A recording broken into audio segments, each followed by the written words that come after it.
Numbers chapter 9, Holman Christian Standard Bible.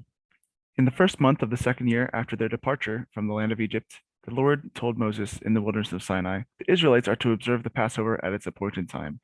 You must observe it at its appointed time on the 14th day of the month at twilight. You are to observe it according to all its statutes and ordinances.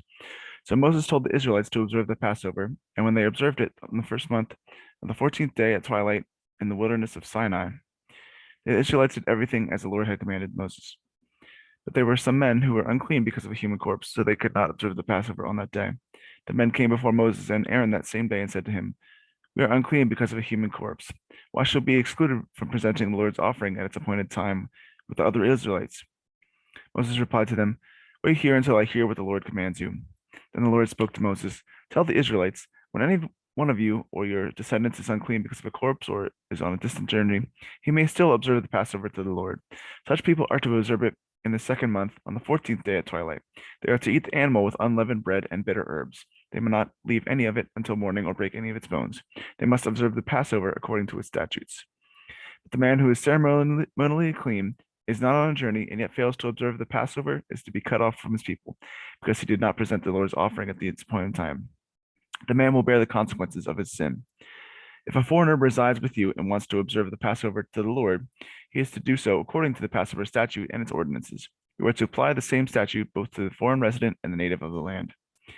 On the day the tabernacle was set up, the cloud covered the tabernacle, the tent of the testimony, and it appeared like a fire above the tabernacle from the evening until morning.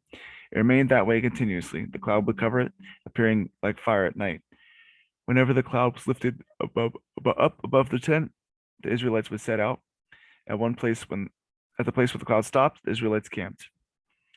At the Lord's command, the Israelites set out, and at the Lord's command, they camped. As long as the cloud stayed over the tabernacle, they camped.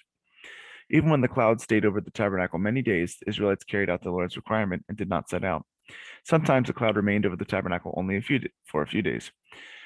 They would camp at the Lord's command and set out at the Lord's command. Sometimes the cloud remained on it only from evening until morning. When the cloud lifted in the morning, they set out.